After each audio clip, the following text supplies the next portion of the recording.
The first haunting images from inside the underwater cave system in the Maldives, where five Italian divers lost their lives, have now been released by the rescue team that recovered their bodies. The photographs reveal the narrow, dark passages deep beneath the waters of Wow Atoll, a dangerous labyrinth where visibility can disappear within seconds and escape routes become almost impossible to find.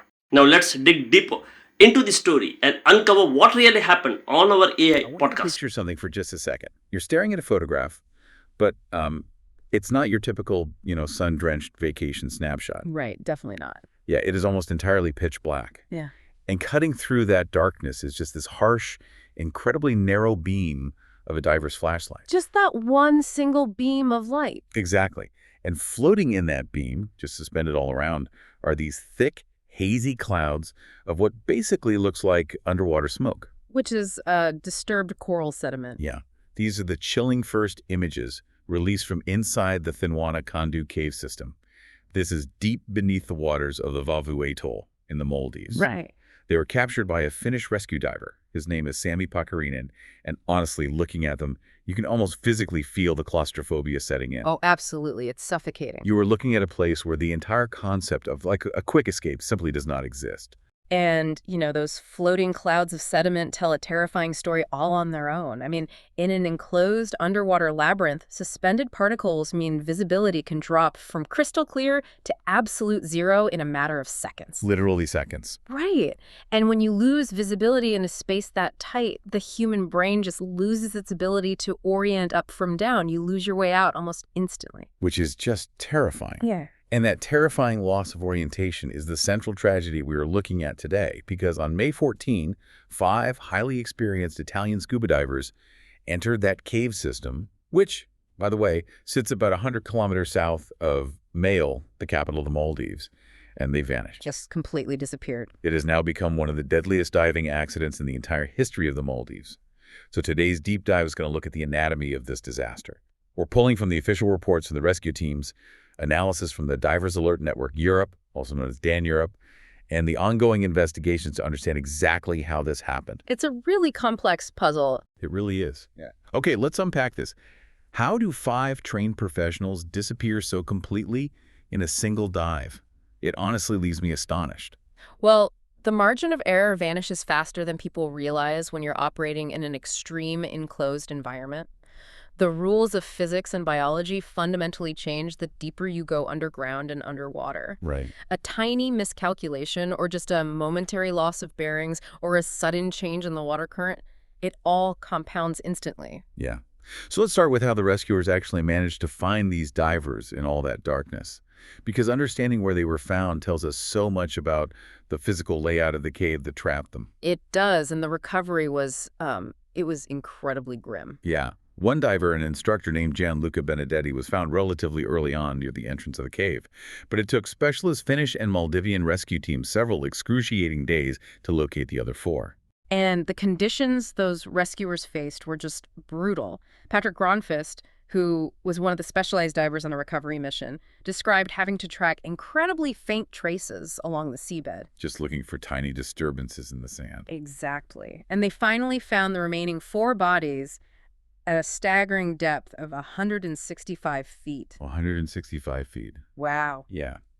And the positioning of those bodies is heartbreakingly indicative of what happened during their final minutes. They were clustered in a small, pitch-black area that turned out to be a dead-end corridor. Yeah, man. 3 of the bodies were found on the cave floor, but one was trapped up near the cave ceiling. See, that detail about the diver near the ceiling, it paints this awful visceral picture of someone just desperately searching for a way out in the dark, hoping against hope that the cave might open up above them. It's really hard to think about. It is. And to understand how they ended up in that specific dead end, we have to look at the geography of this cave. Laura Moroney, she's the CEO of Dan Europe, gave a breakdown of the cave's layout, and it is incredibly deceptive. Highly deceptive. You start with a bright first chamber near the entrance, right? So there's plenty of natural light filtering in from the ocean. Then you swim down this long corridor that takes you deeper inside the rock. Right. Eventually, you emerge into a second large chamber. But this one has no natural light at all. It is absolute darkness. And inside that dark second chamber sits a large sandbank, which is what creates a fatal geographical trap. Yeah. Maroney explained that when divers turn around to head back the way they came, that sandbank plays a psychological and visual trick on them. In the limited beam of a flashlight, the sandbank appears to be a solid wall, completely hiding the actual exit corridor. So it's basically like driving in a whiteout blizzard. Exactly. When your headlights hit the falling snow, the light bounces straight back into your eyes, creating this illusion of a solid wall of white. So underwater, your flashlight beam hits that suspended sand, it bounces back, and your brain processes it as a solid dead end, completely masking the hallway you just came through. Yep, that's exactly what happens. But worse, just to the left of that sandbank is another passage entirely. And investigators strongly suspect the group fell victim to the wrong turn theory. Right. Unable to see the real exit because of that visual illusion, they took the left-hand passage thinking it was their way out. And that passage is the fatal dead-end corridor where they were ultimately found. Wow. And if anyone in that confined space kicked up the sandbank or brushed the walls in their confusion, it causes what cave divers call a silt-out. Which is what we saw in those photos. Exactly. The sediment covering the cave floor is incredibly fine, much lighter than beach sand.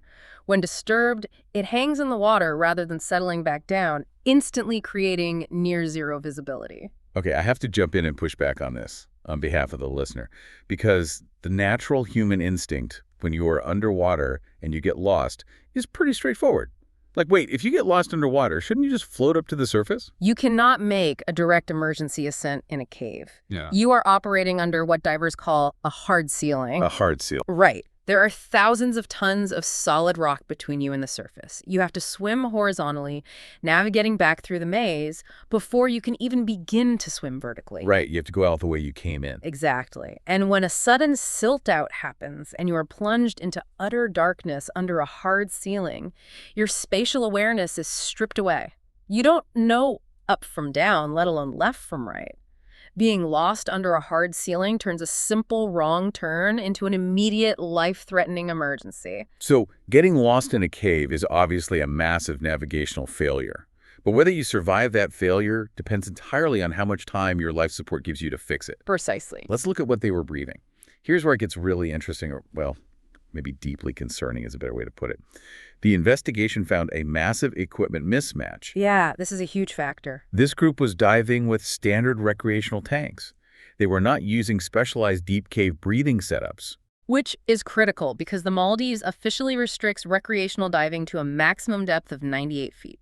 Anything deeper than that is officially classified as technical diving. And technical diving is a whole different ballgame. Oh, entirely. Technical diving requires special permits, rigorous training, advanced decompression procedures, and highly specialized equipment. The rescue teams found these victims at 165 feet, which is nearly double the legal limit for a recreational dive. Nearly double. And at 165 feet, the physics of breathing change completely. They really do. At that depth, the ambient pressure of the water is essentially 6 times higher than it is at the surface. That means every single time you inhale, your regulator has to compress 6 times as much air into your lungs just to give you a normal breath. 6 times the volume. Yeah. You are literally burning through 6 breaths worth of surface air with every single inhale. And that phenomenon is governed by Boyle's law, and it ruthlessly dictates your survival time underwater. Because of that rapid air consumption, divers have to calculate something called bottom time. Right, bottom time. Bottom time refers to the absolute maximum amount of time you can spend at a given depth before you either run out of air or before your body absorbs so much compressed nitrogen that you require mandatory, prolonged decompression stops on the way up. So it's a hard limit. A very hard limit. Investigators estimate that at 165 feet, relying only on standard recreational tanks, the group likely had only 10 minutes of safe bottom time. 10 minutes. 10 minutes, or possibly even less, before they absolutely had to begin their ascent. That is a terrifyingly short ticking clock. And that 10-minute estimate assumes you are totally calm, right? Right, assuming resting heart rate. If you are lost in a dead-end tunnel staring at a wall of swirling sediment, your heart rate spikes. Panic breathing sets in, and that panic breathing would accelerate the depletion of your air even faster. Exponentially faster. It's like taking a standard electric golf cart and driving it onto a high-speed Formula One track. That's a great way to put it. I mean, it might have four wheels and it might move you forward, but it is entirely the wrong tool for that extreme environment.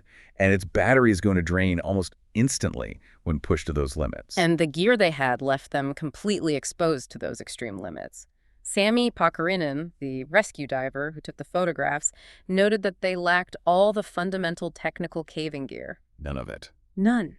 They had no specialized deep cave breathing systems to give them more time, no diving reels to help them search for an exit, and crucially, they did not have guide ropes. Okay, wait. If they're plunging to 165 feet into a dark cave, why wouldn't they have something as basic as a guide rope? Isn't that cave diving 101? What's fascinating here is how the absence of that one tool cascades into a disaster. Professional cave divers use a continuous safety line called Ariadne's thread. Like from the Greek myth. Exactly. You tie it off securely at the entrance and unspool it as you go deeper into the system. If you lose visibility or if a silt out blinds you, you literally just grab the physical line and follow it blindly, hand over hand, back out to the entrance. So it serves as your physical lifeline to the surface. Yes, and they didn't have one. We are looking at a compounding cascade of errors here. They lacked the physical lifeline of the guide rope to solve the navigation error, and they lacked the specialized deep water breathing gear to buy them the time they needed to correct the mistake. Yeah. They were fighting the physical layout of the cave without a map and fighting the biological reality of panic breathing without enough air. It's just a recipe for tragedy. Right. And this massive mismatch between the extreme environment and their standard gear raises the most baffling question of all. Who were they? Right. Who were these divers and why were they down there in the first place? Because these were not amateur tourists who just decided to rent some scuba gear on a whim. Not at all. We are talking about highly educated professionals. The victims included Professor Monica Monfalcone, a marine biology professor from the University of Genoa. Her daughter, Georgia, who was a university student, was also with her.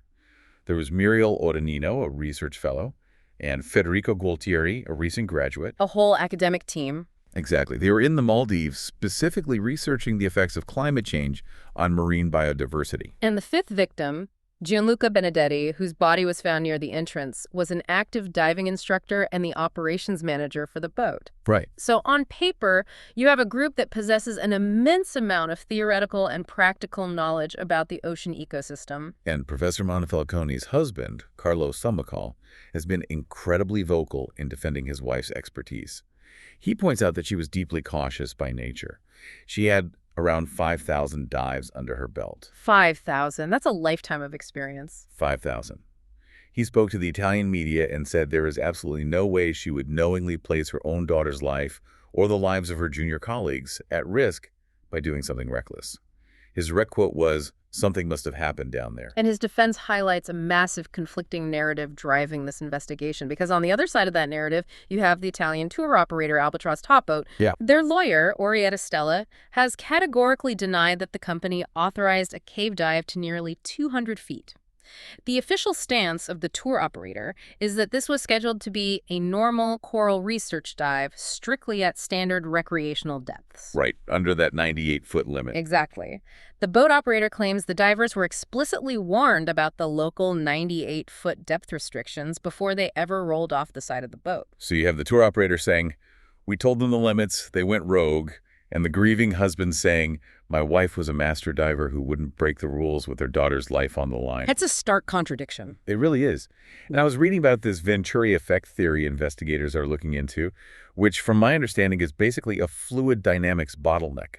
Like putting your thumb over the end of a garden hose so the water shoots out much faster. Yes, that's exactly what it is. Could a current like that actually overpower a diver with 5,000 dives of experience? Absolutely. The Venturi effect is a very powerful principle of fluid dynamics. In an underwater cave system, tidal shifts, or shifting oceanic currents, push massive amounts of water through the wider caverns. Okay. And when that vast volume of water is suddenly forced into narrow labyrinth passages, its velocity increases dramatically. If divers get caught in a bottleneck where the water is accelerating, the current can become completely overpowering. It could physically pull them deeper into confined spaces against their will. So it acts like an invisible underwater vacuum cleaner suddenly turning on. Very much so. You are swimming along at a safe recreational depth, everything is fine, and then suddenly you are sucked down a tunnel and you physically cannot kick hard enough to swim against the current. Let me push back on the whole human error narrative here. Go ahead.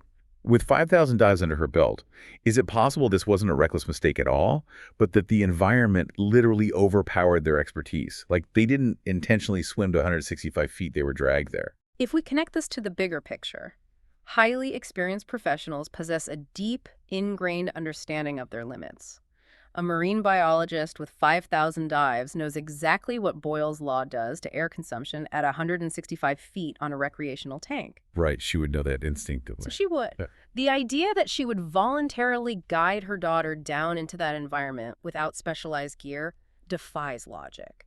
An uncontrollable environmental force, a sudden downdraft, or a powerful Venturi current is a very compelling piece of the puzzle.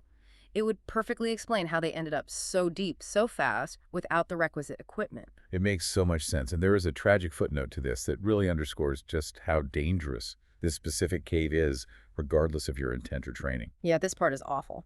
During the recovery operation, a Maldivian rescue diver, Staff Sergeant Mohammed Madaidi, actually died. He was part of an 8-member specialist team trying to locate the bodies, and his fellow rescuers found him unconscious underwater. It is suspected he suffered decompression sickness. Decompression sickness is what happens when a diver ascends toward the surface too quickly. The bends. Yes, the bends. Under intense pressure, the nitrogen in the air you breathe dissolves into your blood and tissues. If you ascend too fast, the pressure drops rapidly, and that dissolved nitrogen suddenly expands, turning into tiny lethal bubbles within your bloodstream and joints. Ugh, that's brutal. The fact that a rescue diver succumbed to this proves that even when you are fully prepared, even when you know exactly what dangers lie ahead in the Thinwana Kondu system, the environment remains utterly unforgiving. So what does this all mean for the investigation? Investigators have managed to recover technical equipment from the site, and that includes the GoPro cameras that the victims were wearing. Which is huge. They are hoping to extract the footage to see exactly what happened in those final moments. Those cameras are the ultimate key here. The footage could answer whether they were suddenly pulled downward by a Venturi current, whether they simply got turned around by the sandbank illusion, and exactly when the visibility collapsed into a fatal silt-out. Just having that visual record would change everything. Because when you distill this entire deep dive down, you are looking at a truly tragic convergence of factors. Yeah. You have deceptive cave geography, where the exit suddenly vanishes behind a trick of the light. You have a devastating silt-out that blinds you. You have standard equipment that is entirely mismatched for the extreme 165-foot depth they found themselves at. And over all of it, you have the unforgiving 10-minute ticking clock of limited air. Rarely does one single thing cause a disaster of this magnitude. The stacking of these elements, the geography of the cave, the physics of Boyle's law, the biology of panic, and perhaps an uncontrollable underwater current is what ultimately seals the trap. For you listening right now, you might be thinking, well, I'm never going to go scuba diving in a deep, dark cave, so why should I care? You should care because this incident is a sobering masterclass in the limits of human expertise. It really is a wake-up call. It is a stark reminder of the danger of assuming that just because you have succeeded in the past, even 5,000 times, that your past success guarantees your future safety. We all step into high-stakes situations in our lives, our careers, our personal projects. You have to ask yourself, when you venture into the unknown, do you have your own Ariadne's thread to guide you back out when the unexpected hits? Or are you operating blindly, assuming you'll just figure it out when the visibility drops to zero? And we must consider the specific research these divers were conducting. They were marine biologists studying the effects of climate change. We know that rapidly warming oceans are fundamentally altering deep water currents and tidal behaviors worldwide. Right. It makes you wonder, are the safe limits, the behavioral models, and the maps we've drawn for our oceans becoming obsolete? If environmental forces are shifting in unprecedented ways, are we blindly stepping into environments that are rewriting their own rules of physics right beneath our feet? It brings us right back to those initial haunting photographs, that pitch-black corridor, the harsh beam of a single flashlight struggling against the dark, and those hazy floating clouds of sediment silently obscuring the only way home. Okay, one question for you.